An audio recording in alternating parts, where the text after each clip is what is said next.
बिस्मिल्लाहिर्रहमानिर्रहीम। अस्सलामु अलैकुम। आज हम 7th क्लास में जियोग्राफ़ी चैप्टर नंबर 1 में पढ़ेंगे।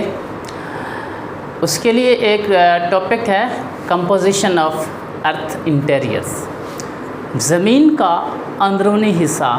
उसके लिए एक छोटा सा डायग्राम है, उस पर भी बात करते हैं।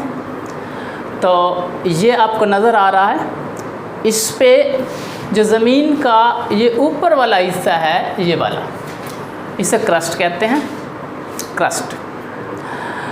और ये जो है, ये ज़मीन के ऊपर जिसके दो पार्ट हैं, अपर पार्ट जो है उसे कंटिनेंटल क्रस्ट कहते हैं, जबकि लोअर पार्ट जो है उसे हम ओशिनिक क्रस्ट कहेंगे। यानी कि कंटिनेंटल से मुराद ड्राई लैंड, खुश्क एरिया जो बरआज़म कहलाते हैं, 7 पार्ट हैं उसके।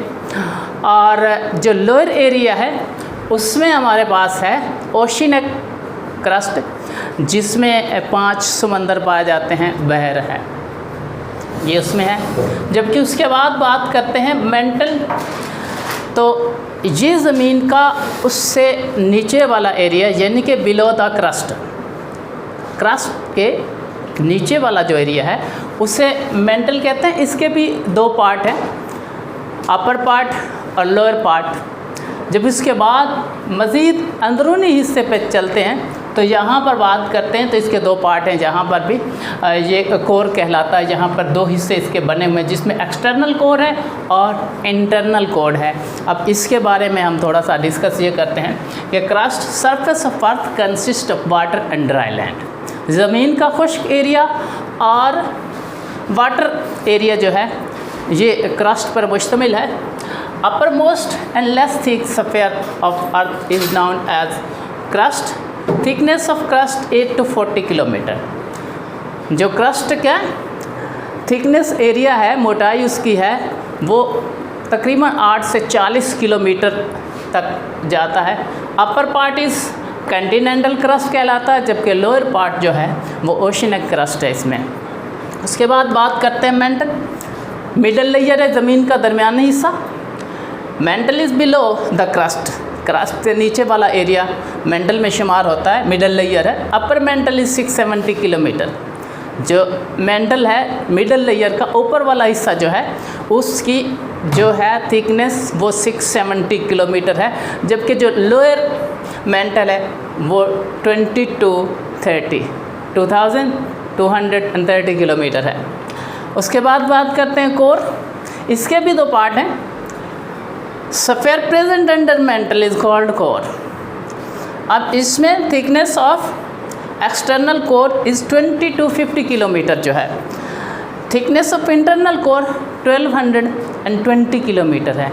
जो सबसे अंदरूनी हिस्सा पार्ट जो है इसकी 1220 किलोमीटर जो इसकी मोटाई है, गहराई है।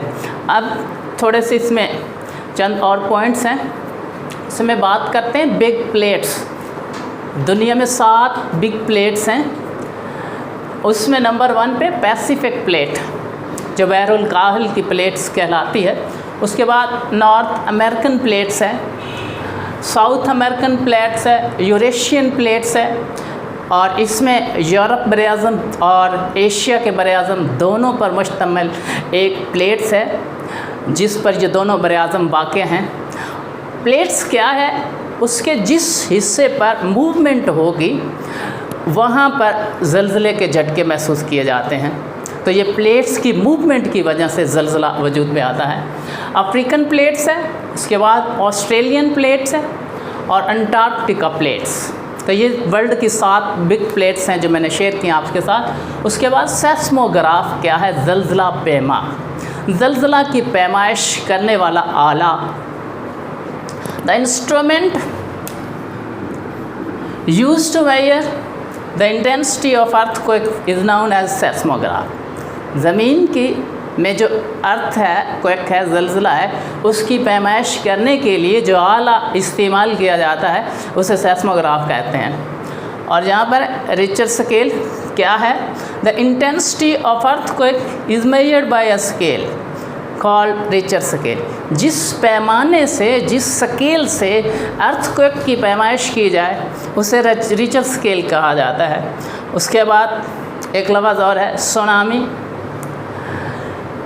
The word of Japanese language, ये जापानी ज़ुबान का लैंग्वेज है जिसका मतलब है huge coastal waves of ocean, समंदर की बहुत बड़ी लहर जो सुनामी कहलाती है।